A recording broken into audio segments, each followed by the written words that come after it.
Gopi Janaballabha Giridvaradhari.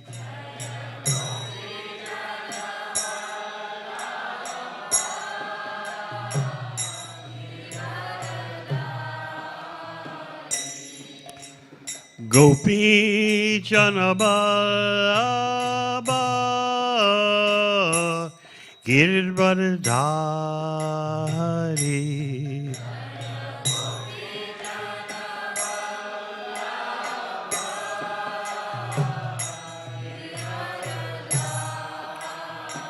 Yashodanandana Braja Janaranjana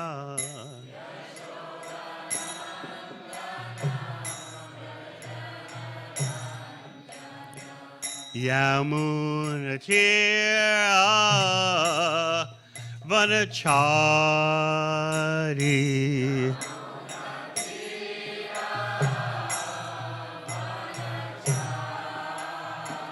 Yamunatira Vanachari.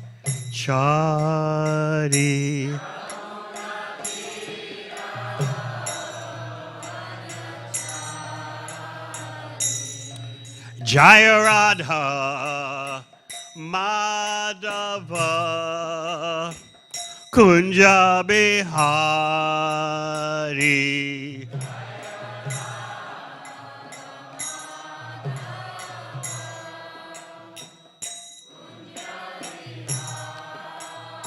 Jai Gopi Janaballabha Giridvaradhari.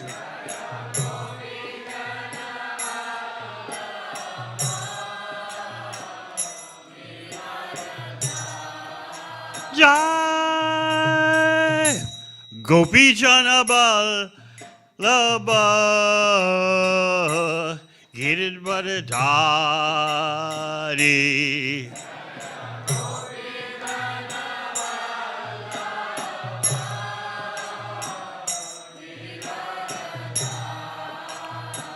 Yashodanandana Braja Janaranjana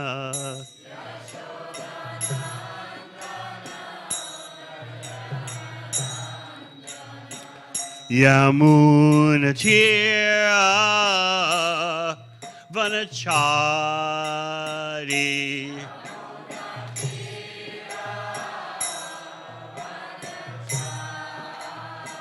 Yamunatira Vanachari.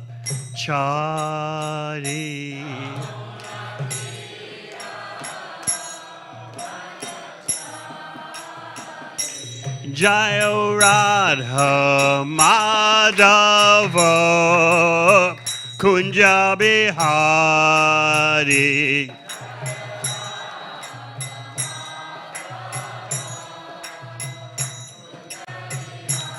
Jai Gopi Janaballabha Giridvaradhari.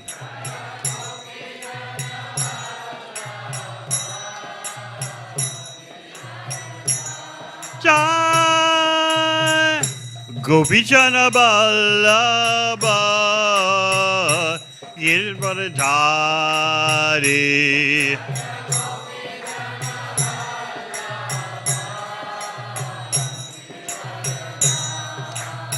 Yashodanandana Braja Janaranjana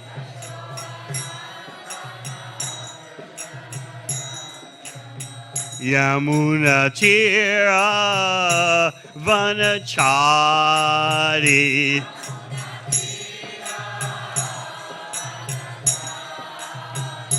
Jaya Radha Madhava Kunja Bihari.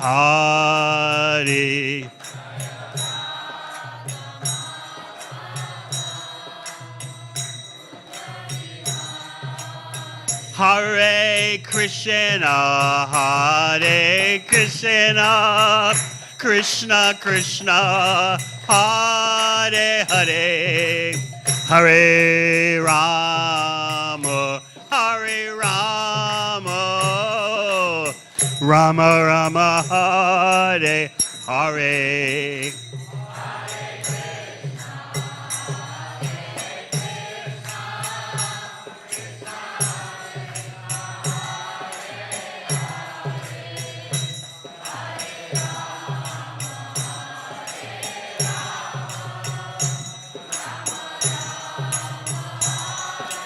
Hare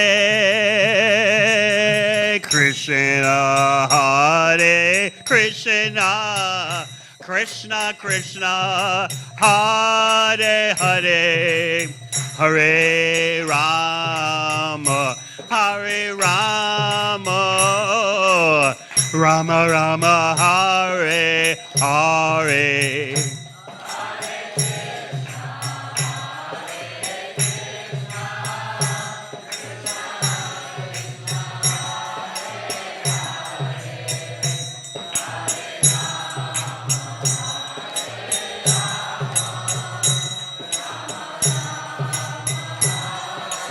Hare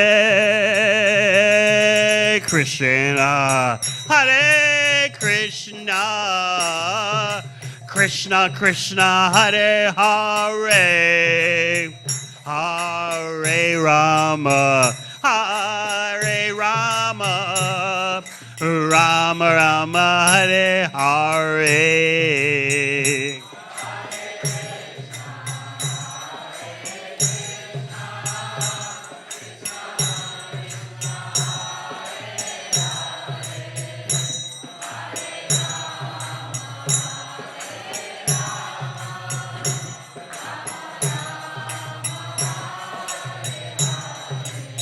Hare Krishna, Hare Krishna, Krishna Krishna, Hare Hare, Hare Rama, Hare Rama, Rama Rama, Hare Hare.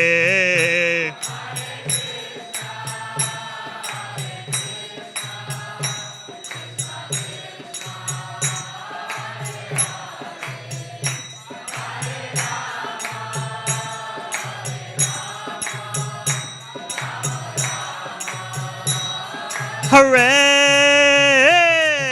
Krishna, Hare Krishna, Krishna Krishna, Hare Hare, Hare Rama, Hare Rama, Rama Rama, Hare Hare.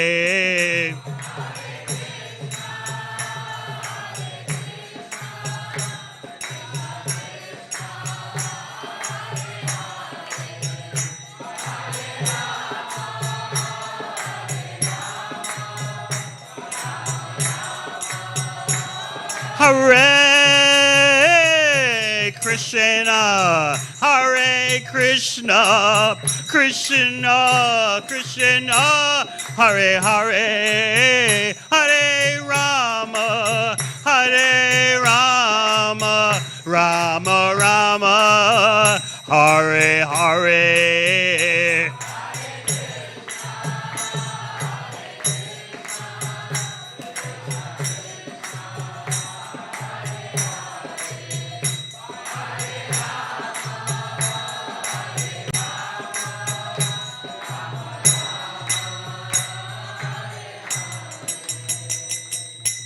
Jai Shabham Sabharajikta Stodes the Śrīmad A.C. Bhaktivedanta Swami Maharaj Srila Prabhupada ki Jai Shabham Sabharajikta Stodes the Śrīmad Bhaktivedanta Sarati Thakur Prabhupada ki Go Premanandi.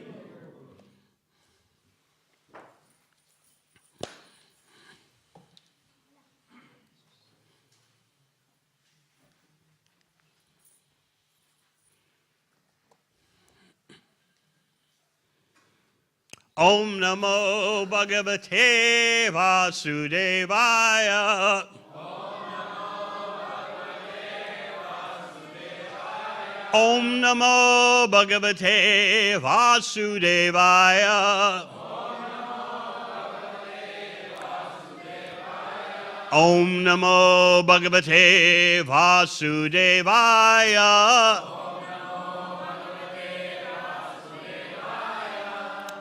Śrīmad Bhāgavatam, 9th Canto, Chapter 20, The Dynasty of Puru, Text 15.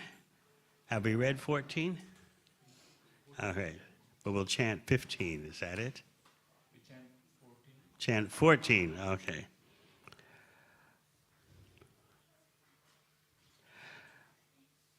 Ashyatam Hyaravindaksha Griyatam Arhanam Chana Bhujatam Santi Nivara Ushyatam Yadi Rochate Ashyatam Radhavindaksha Griyatam Arhanam Chana Bhujatam Santi Nivara Ushyatam Yadi Rochate Ashyatam Yadavindaksha Griyatam Arhanam Chana Bhujatam Santi Nivara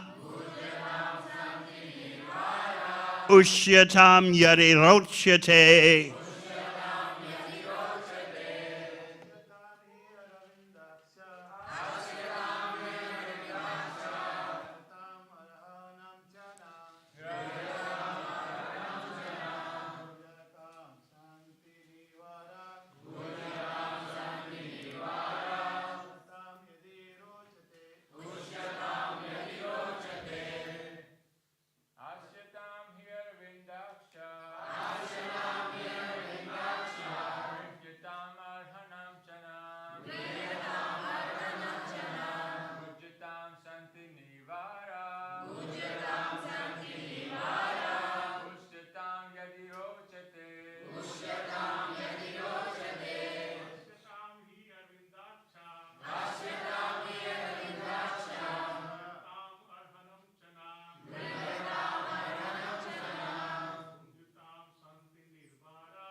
Vaishnavis.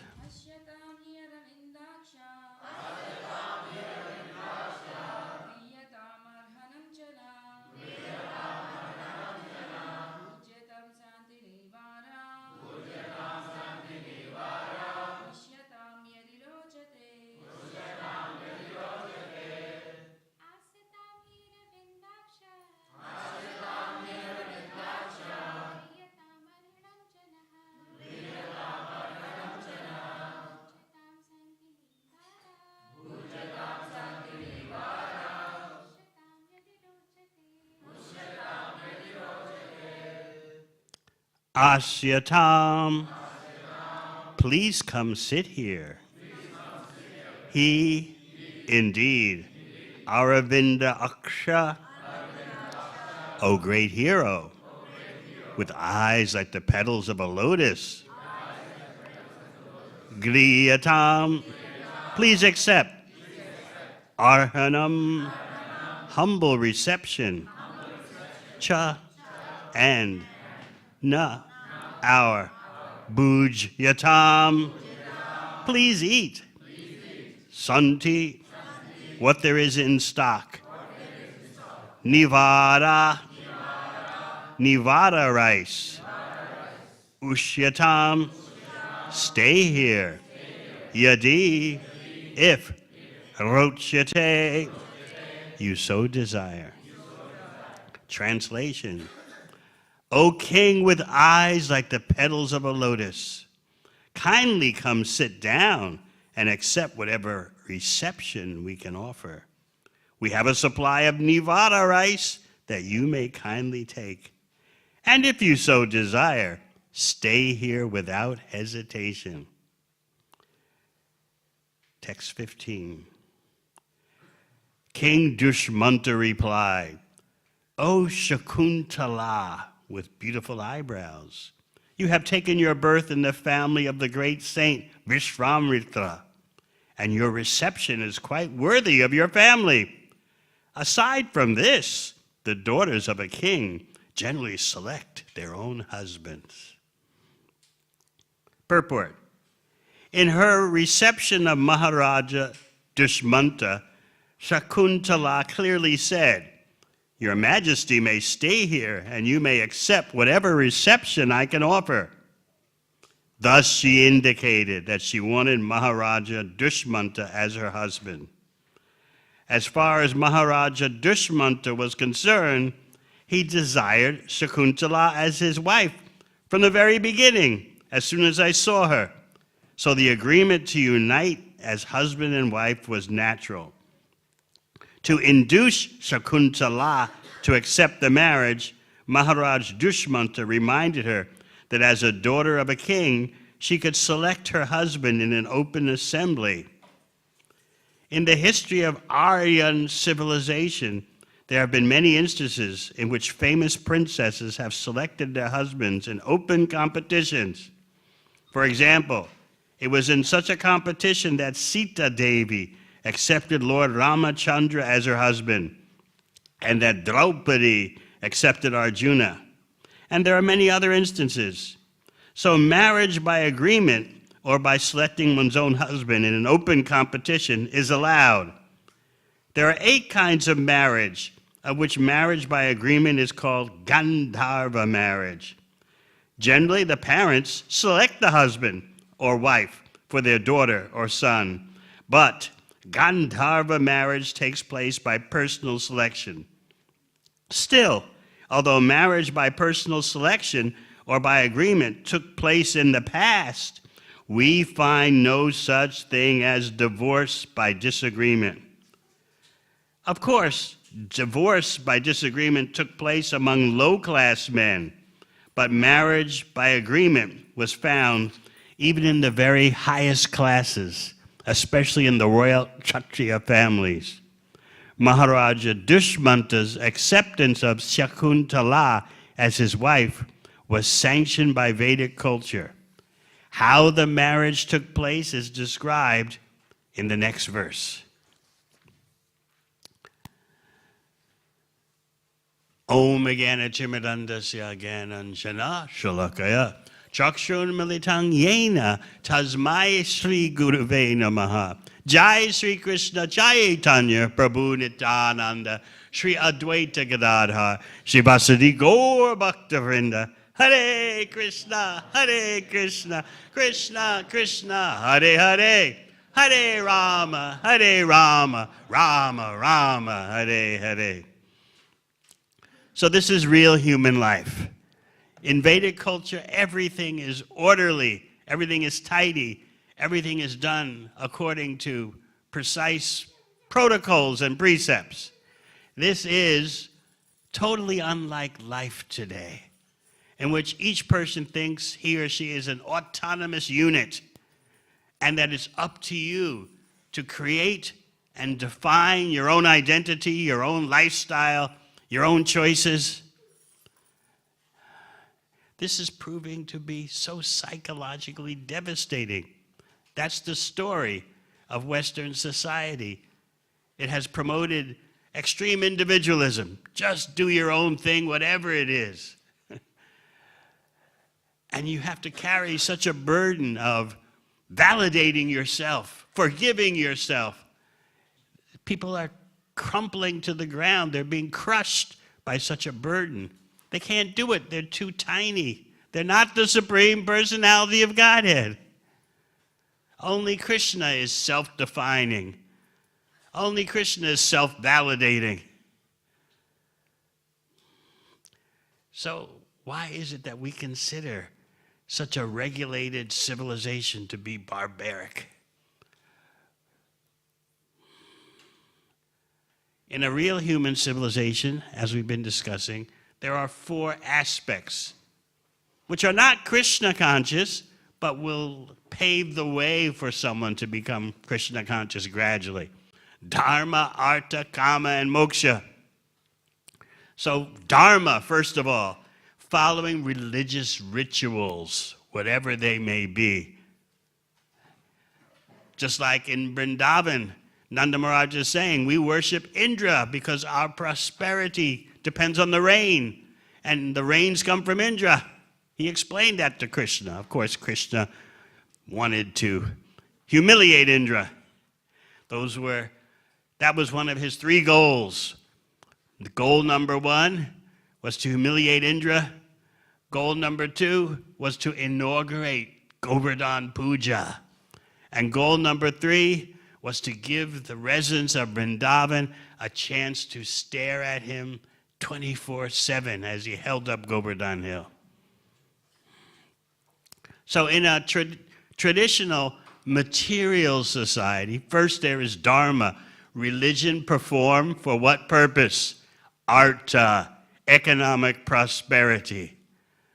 And then when there's economic prosperity from the Dharma, there can be Kama, regulated sense gratification.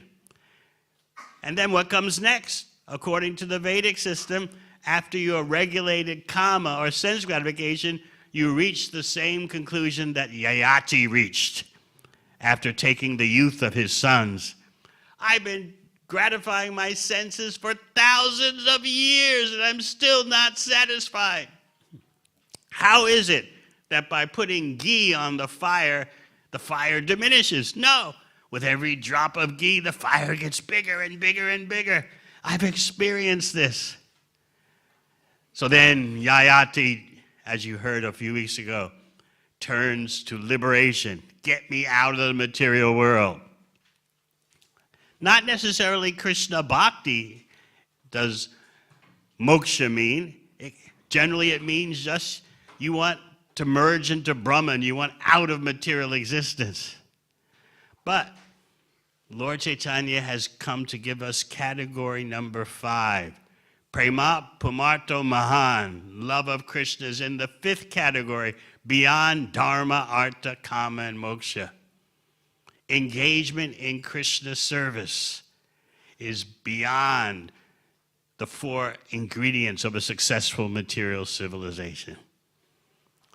So as we become more and more advanced in bhakti, we become accustomed to regulation, to prescription, to things being already defined.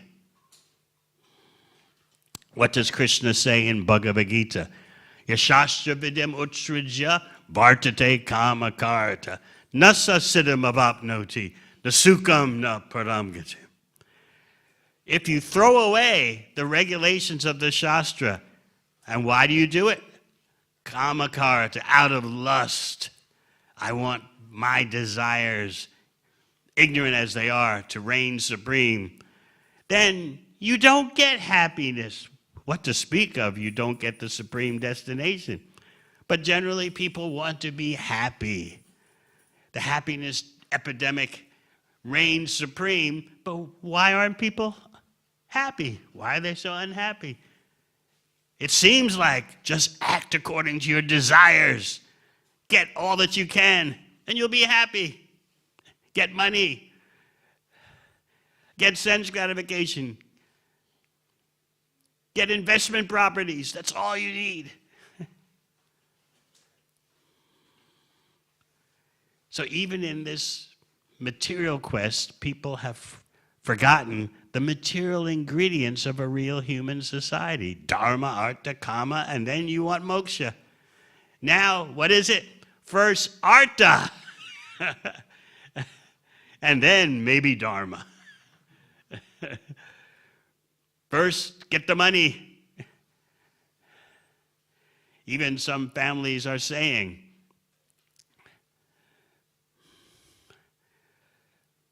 marry the money, love comes later. Anyone here like that? First is Artha. Then talk about maybe Dharma. But generally it's Artha straight to what? Kama, and that's it. That's supposed to be human civilization? Artha, straight to Kama, no question of Dharma. That's old-fashioned. And moksha, freedom from material existence, who wants to think about that? I was at a program in Sydney Sunday, and one lady from Delhi who had grown up in Australia, not grown up, but been here long enough to learn the ropes, said, what do I need bhakti for? I'm happy right now at this moment. I kept asking her, well, how long does that moment last of your so-called happiness? It doesn't matter. Right now at this moment, I'm happy. That's all. That's all that's needed. From the Vedic point of view, this is a tragedy. Why are we so addicted to such low-grade happiness that we don't care that it comes and goes? As long as I get a glimpse of it, I'll work like a dog just to get a glimpse of material happiness.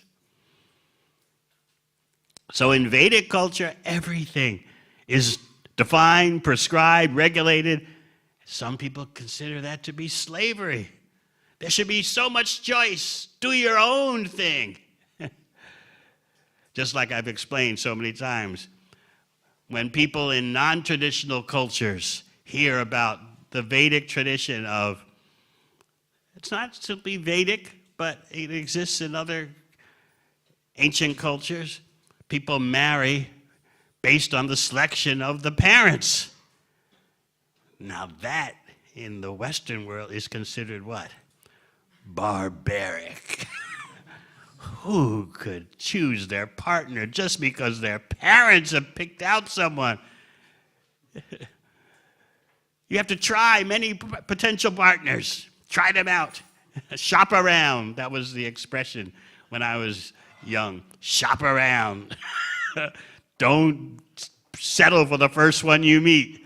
Try this one. Try that one. Trial and error. Then you'll be happy. No, in that process, you become devastated. So this verse is describing King Dushmanta. You may wonder, what's the point of this chapter, the dynasty of Puru?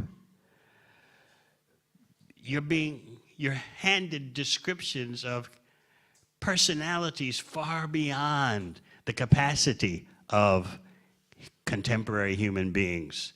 And even they have their flaws, they have their problems, but they're still far more, they're exalted compared to human beings today.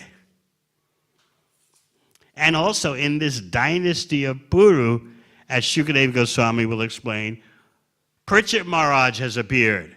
Therefore, another name for Parikshit Maharaj is Bharata.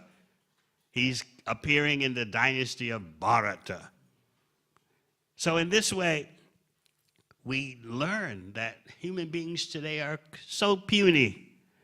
So just listen to the eloquent way that Dushmanta and Shakuntala meet. Oh, beautiful lotus-eyed woman, who are you?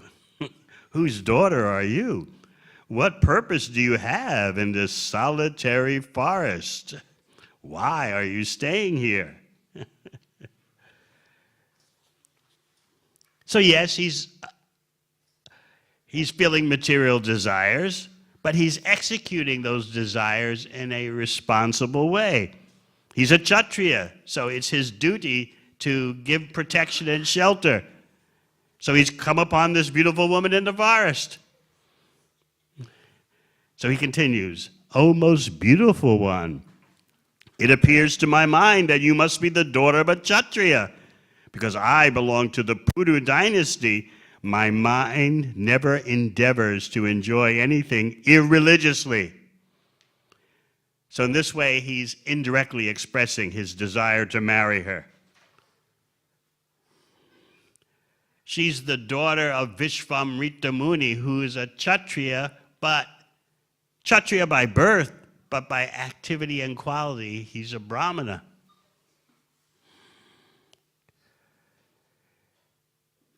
So Dushmanta is saying, everything looks auspicious for our union. So he asked her, who are you? And she identifies herself. I am the daughter of Vishvamrita. My mother, Menaka, left me in the forest, O hero. The most powerful saint, Kanva Muni, knows all about this. Now let me know. How may I serve you? Everything has class. You see, everything has elegance. Do they talk like this on Sadhya.com? Anyone know?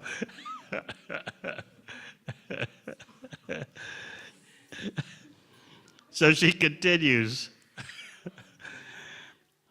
O king with eyes like the petals of a lotus, kindly come sit down and accept whatever reception we can offer. We have a supply of Nevada rice that you may kindly take. And if you so desire, stay here without hesitation.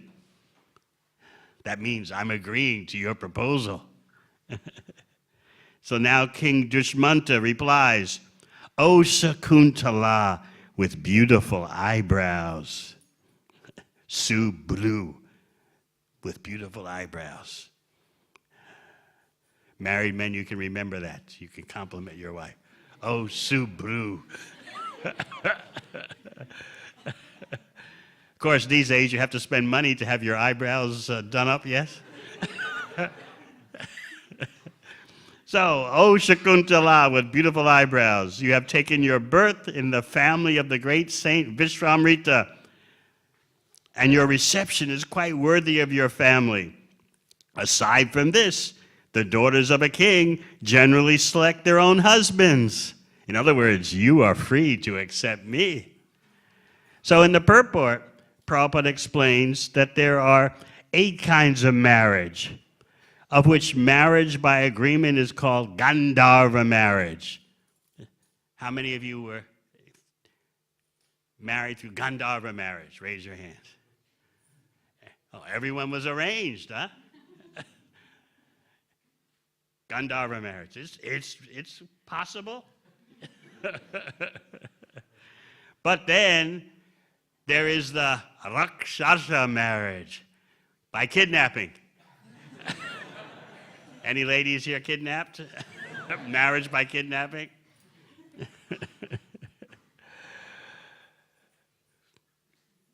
Just think of Krishna and Rukmini. She was meant by arrangement to marry who? Yes. Everyone in the whole city of Kundina knew that she was meant for Krishna. Even her father knew that. But out of affection for his eldest son, Rukmi, his father agreed, okay, let Rukmi arrange the marriage. So this is very proper. This is very Vedic. And Shishupal, he was actually a very qualified prince from a very materially qualified family line. There was only one problem with Shishupal and his family. What was that? They hated Krishna. Just like in Bhagavad Gita, Duryodhana was actually very materially qualified to give protection to the people. But there was only one problem with Duryodhana and his cronies. They were anti-Krishna. So Krishna wanted them out, and Krishna wanted his people in. So in that way, Krishna makes politics. He's entitled to make politics. So the wedding of Rukmini and Shishupal by arrangement. Remember, one of the 8 types of marriage is by arrangement. Was due to happen any moment. And then she writes the famous letter to Krishna. She tells him, you may think I'm shameless appealing to you so directly, but who can resist you? What woman can resist you? I'm not shameless. I'm not uncultured.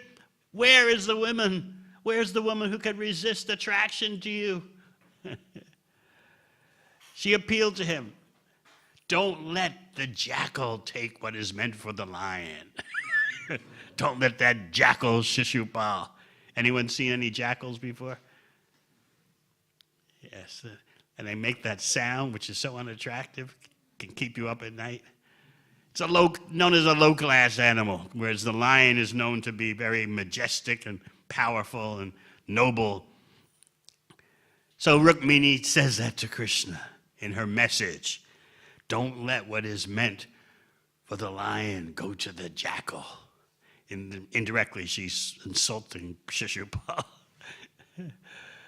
And she explains that if I have to do austerities, severe austerities for countless lifetimes in order to get you, I'll still do that. Has anyone said that to their potential marriage partner? Sri Yashoda, you said that? If I have to do severe austerities and penances for hundreds of births, I'll do that to attain you. This is why we say there's no real love in the material world. There's slight reflections, slight facsimiles of real love. So, you know what happened. She did advanced strategic thinking because she's the daughter of a Kshatriya. She said, Krishna, you may hesitate in kidnapping me. She's inviting Krishna to kidnap her. This is one of the 8 types of marriage, Rakshasa marriage. It's legal for Kshatriyas to carry on in that way, in case any of you ladies want to be kidnapped. Make sure it's a real Kshatriya. A real Kshatriya has to be ready to lay down his life in battle at any moment. Any men like that? A real Kshatriya cannot refuse a challenge. They have to be ready to die in a battle at the drop of a hat. So, therefore, no kidnapping here.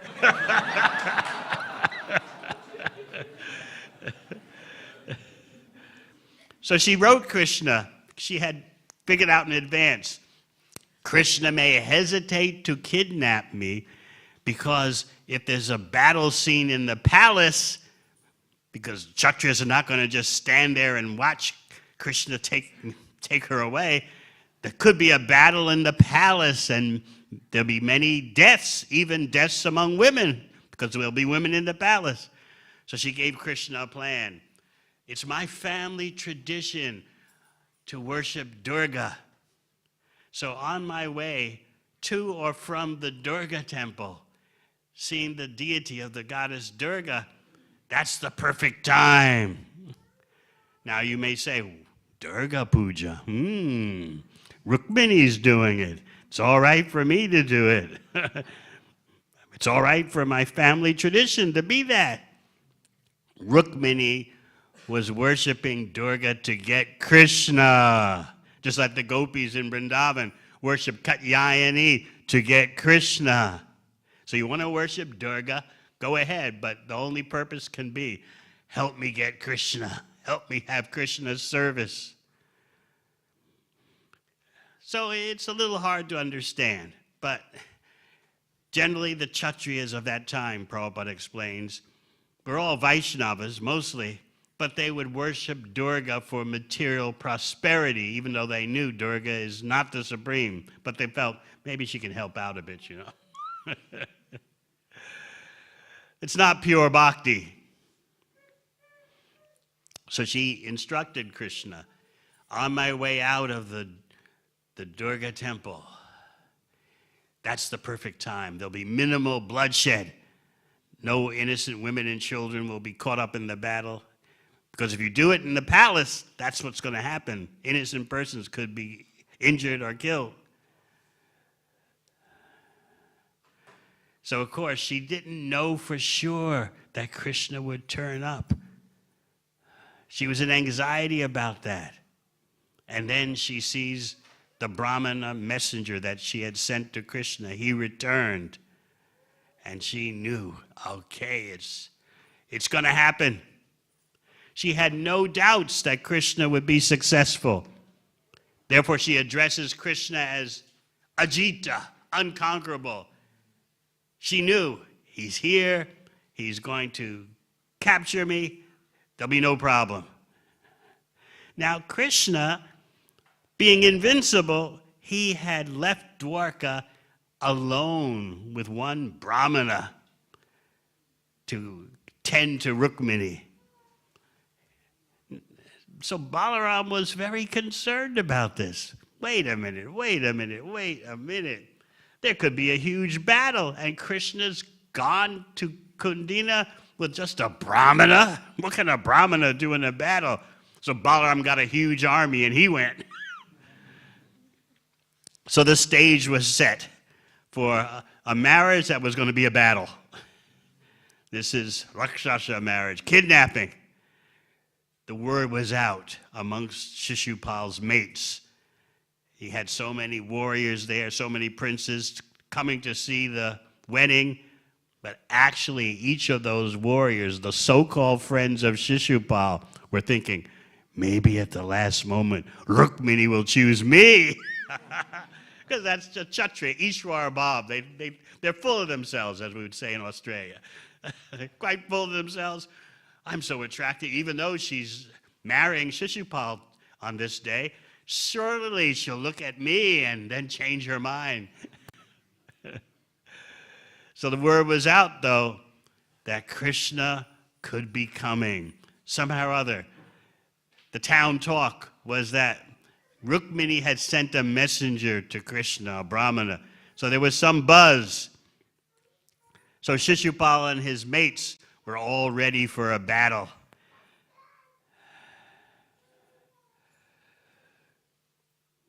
So the wedding has started. Rukmini has made her procession surrounded by her girlfriends to the temple of Durga. And she's praying before Durga, please give me Krishna. Please let Krishna be my husband. And then she leaves the temple. And again, she's surrounded by girlfriends. Ladies always like to be surrounded by girlfriends. So she had her entourage. But where is Krishna? She can't just search the crowd. That's considered low class.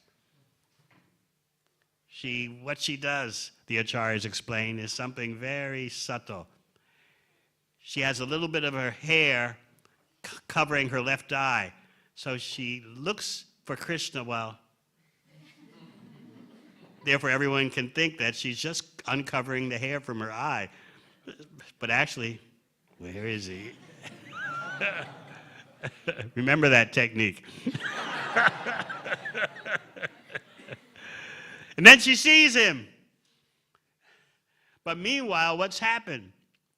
All the mighty Kshatriyas on their elephants and horses waiting for her to emerge from the Durga temple, and they saw her beauty. And her beauty was so inconceivable that these mighty warriors fell off their horses, overpowered by desire. Have you ever seen such beauty that you would fall out of your car onto the ground? That's Rukmini. They were overwhelmed with kama. Oh, she is meant for me. Oh, look my way. Look at me. Marry me. But they had fell on the ground practically unconscious. At that moment, Krishna emerges and takes Rukmini and puts her on his chariot. And then what? A quick getaway? No. Why should Krishna rush away? He's not afraid. He's Ajita. He slowly drives his chariot. These days we call that in your face. All right, I'm slowly driving away. What are you going to do about it? And the Kshatriya princes are trying to get up off the ground. They're almost unconscious from lust. That's how beautiful Rukmini is. They're trying to get off the ground. They're trying to rally themselves. Jarasandha was there, who had been defeated by Krishna so many times. He cried out, "What is this? What is this?" Repeat. What is this? How can the jackal take what is meant for the lion? This metaphor is used quite a few times by both sides, calling each other the jackal. So Krishna slowly drives his chariot away with Rukmini on it. And finally, the princes pull themselves up off the ground and be prepared to mount a mighty attack. And the forces of the Yadu dynasty are there also. So Jarasandha, Shishupal, and all their warriors start attacking the Yadu dynasty, showering the Yadu dynasty with arrows like heavy rains pour upon the side of a mountain. And what does Rukmini do? She knows how to be very romantic. In the midst of this fierce battle, she looks at Krishna with the expression, "You're doing all this for me." Krishna knows how to make romance in the supreme way. So this is Rakshasa marriage, one of the 8 types. But what we're reading about here is marriage by agreement. I make this test all over the world. Sometimes I ask Grihastha couples who married by agreement, who made the first overture? Who initiated the whole process? And in every case, the man thinks it was him. In every case. Well, I saw that she was very Vedic. I saw that she was very spiritual and looked good too, and I kind of made some indication.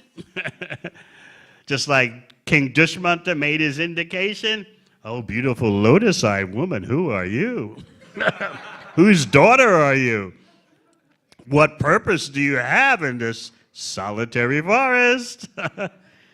Why are you staying here? In other words, you need me." So I've found throughout the world of bhakti that the man always thinks it's him who initiated the whole process. And then I talked to both of them together, the man and wife together, and I asked the lady, "I don't believe it was him. I think it was you." And first, second, third time, the lady always, no. I was just minding my own business, and he started looking at me.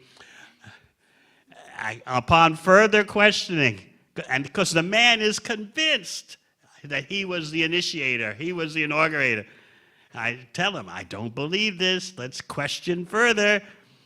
And the lady denies it. No, I was not interested in marriage at all.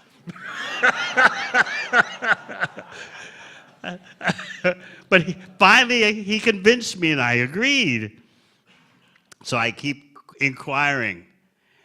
And then it happened to me just in Canberra last weekend, the weekend before, in Canberra. The lady denied it for a half hour. This is while I'm taking lunch prasad. She denies it, and then suddenly she throws her cards down on the table, so to speak. "All right, it was all me, and it was about time he made a proposal." I said, "How long were you strategizing?" She said, 3 years. The man, her husband, was like, totally astonished. Like, he thought he was the wolf. I've seen this all over the world. So marriage by arrangement is legitimate when done, of course, with the parents' consent. And then we've heard about Rakshasa marriage, marriage by kidnapping. But in this case, it's a Gandharva marriage, marriage by agreement. One point made in this chapter full of intricacies from Brihaspati, intricacies from Bharata, life in the heavenly realm is not always so blissful. It's the material world. So Dushmanta had a son, Bharata, and Bharata had 3 daughters, now 3 children, who his wives killed their children. Why? Because the children didn't look like the father, and the wives were afraid of criticism. They killed the children. So life, even among such exalted beings, is not always perfect. But the point we're meant to take from this chapter is that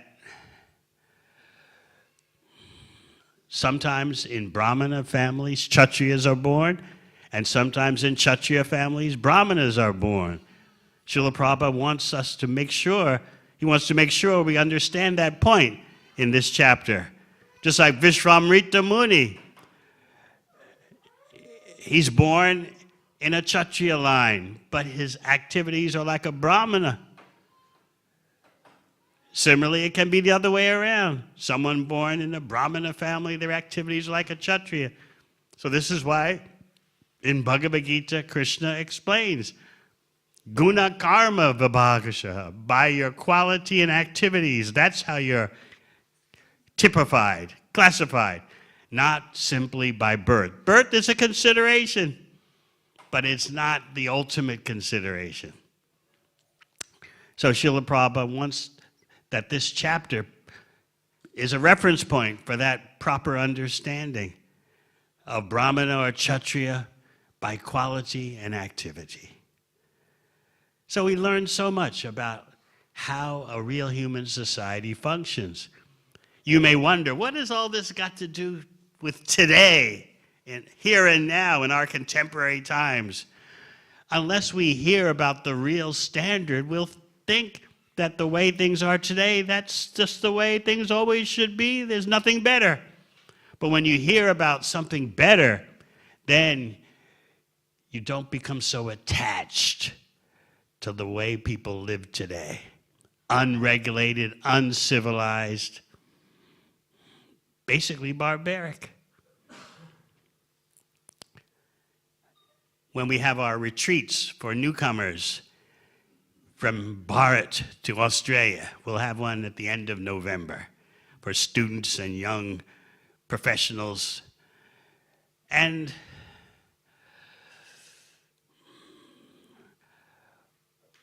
often they're wondering, what will be my future? Because they have one foot in India and one foot in Australia. They are what I call hybrids. So they're looking at Australia life and thinking, it's so wild, wow, so liberating, so free from restriction. This could be good. And then they look back at India, the traditional life in India. Of course, India is not so traditional these days, but still there's remnants there, right? And so they look back and think, maybe that's primitive. And here we are in Australia, free from all restraint and regulation. Maybe we should get into it. But not as much as the Australians. We won't go that far. But a little bit of unregulation, a little bit of flexibility will do you no harm. So we have to explain to them how Krishna's instructions in Bhagavad Gita are the proper standard of life. Because they're thinking, in India, everyone is concerned. What are the others thinking about me? What's my social prestige? Who's thinking what about me? Who's talking what about me? And in Australia, what? I don't care what anyone's thinking about me. I'm doing my own thing. So the difference is due to the traditions coming from a Vedic civilization, in which regulation, protocols, proper procedure is considered civilized human life. So Prabhupada is educating us in the elements of a real human civilization. So in this way, Śrīmad Bhāgavatam is instructing us on so many levels. And of course, remember, beyond Dharma, Artha, Kama, and Moksha is love of Krishna. So Chaitanya Mahaprabhu just cut right to the chase. He knows, Kali Yuga, there's no Dharma, Artha, Kama, and Moksha. There should be, but there isn't. Therefore, just flood the world with love of Krishna by chanting, Hare Krishna, Krishna Krishna, Hare Hare, Hare Rama, Rama Rama, Hare Hare. All right, any questions?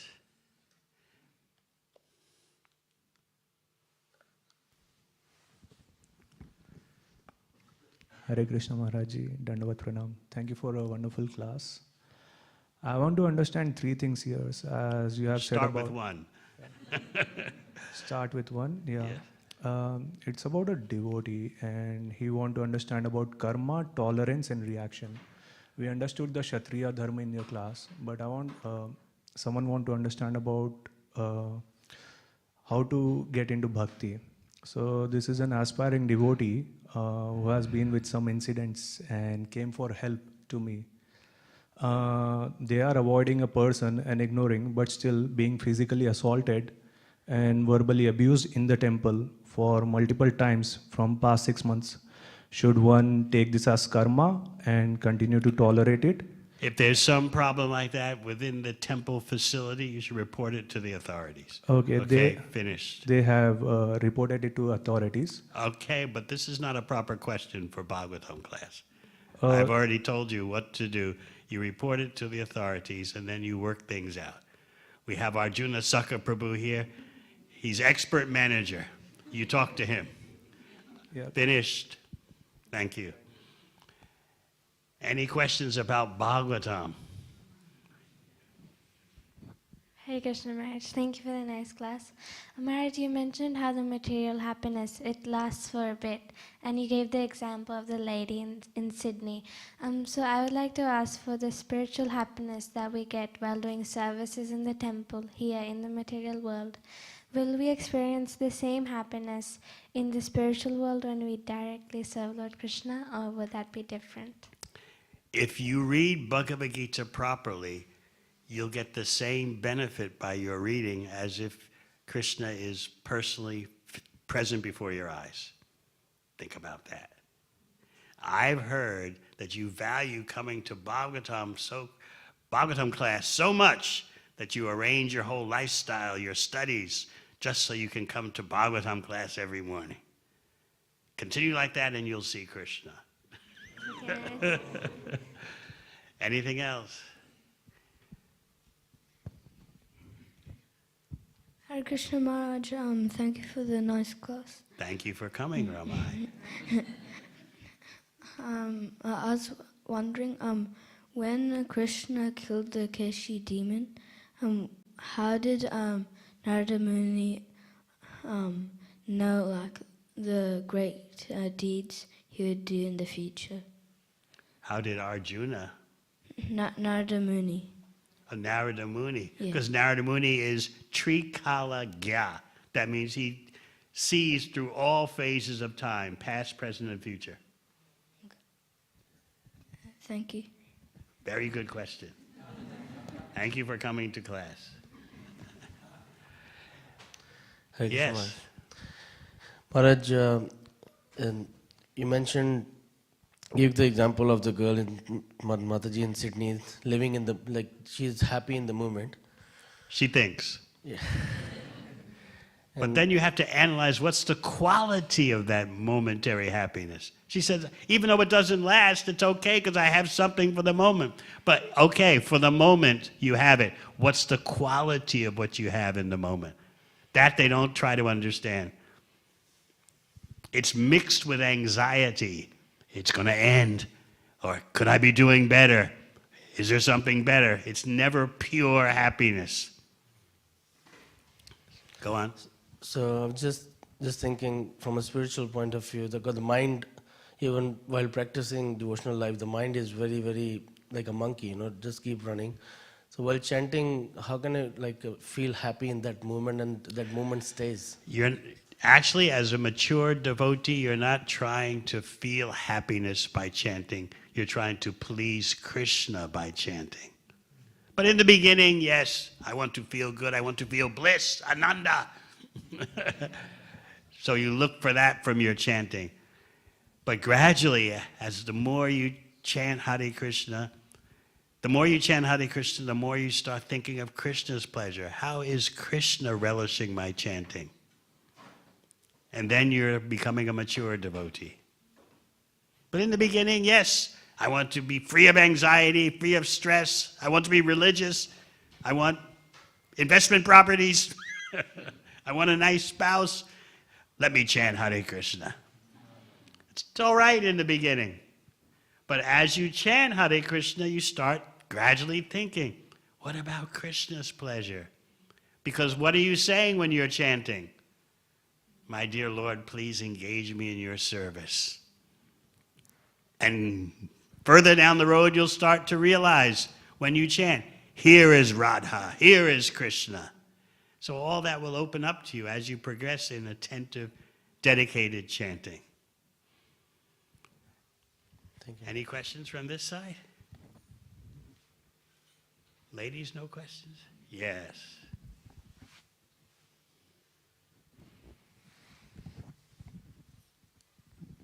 Hare Krishna. When I'm chanting, I'm thinking, I'm not fully connecting. Like so many things come through the mind, like Prabhu was saying. So I'm not connecting the name with the person Krishna. So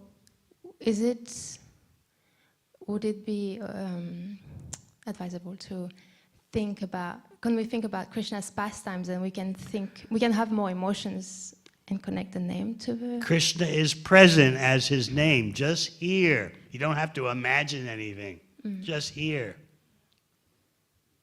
Chanting is a vibrating and hearing process. That's what we're aiming for. It may seem difficult in the beginning, but if you stick to it, gradually it becomes more and more possible. Your whole life is meant to be a career of chanting Hare Krishna. Just here. You don't have to bring anything else to the process. Imagining this, imagining that. Thinking this. Even you don't have to think about Krishna's pastimes. Because Krishna is there as his name. This is what we want to realize. If you put something in your mind in front or in place of what Krishna is trying to give you as his name, you don't get the best. In other words, the more you understand that Krishna is the same as his name and act on that, the more result you'll get. Okay? And it's very wonderful to be concerned about chanting Hare Krishna. If you didn't care, you wouldn't be concerned. So Krishna's in your heart. He knows. Bhaktivedanta Devi is thinking about how to chant attentively. Krishna notices that. So spend your whole life pursuing namaras for Krishna's pleasure. Yes. Maharaj, you mentioned about the sophistication in the traditional culture as it's mentioned in this chapter. So for many of us, we don't really have that sophistication in our dealings with the devotees in devotional service. So is that something that we separately educate ourselves, or is it something that's going to come with chanting Hare Krishna? Everything comes from chanting Hare Krishna with attention. You can also pray to the deities. Sri Sri Radha Ballabha, please teach me the art of associating with devotees. How to treat devotees nicely. How to speak to them nicely.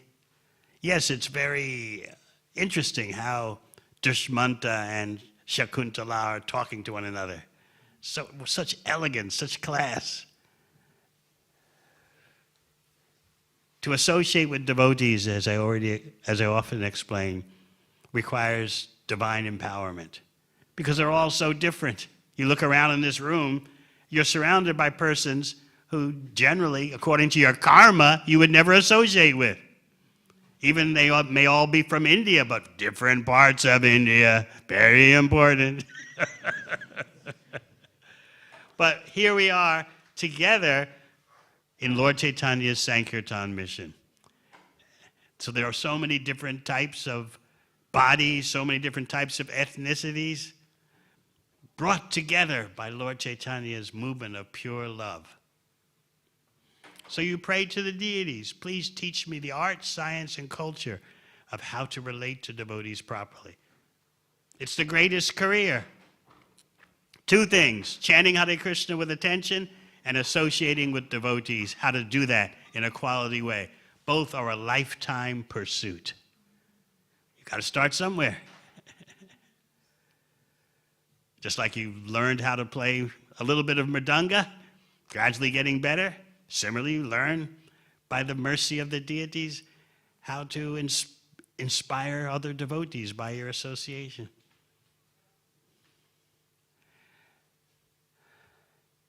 Yes. Hare Krishna Maharaj, thank you for the wonderful class, Maharaj. Maharaj, I've noticed one thing that when we are in the mode of sattva, like getting up on time, sleeping on time, then the things are more under control. But 2 days of sleeping extra, there's just things just forced like bad again. Like you need more rest. You're working too hard. Sometimes, Maharaj. Well, you have to take care of your health. As Krishna says in Bhagavad Gita, you can't be a yogi if you eat too much or eat too little, sleep too much or sleep too little. So you try to hit the mark on target. Hit it on target. Just the amount you need. Maybe you're a hardworking young man, I don't know. No? Not much. Not really. So then you know that you could, instead of sleeping late, you could get up and chant Hare Krishna. Why don't you do that? So she just sticks to it, right? Like rather. Huh? So like the question was, Maharaj, like Prabhupada says that we are supposed to even get out of sattva to like. First start with sattva, please. Yeah, that's what I was saying.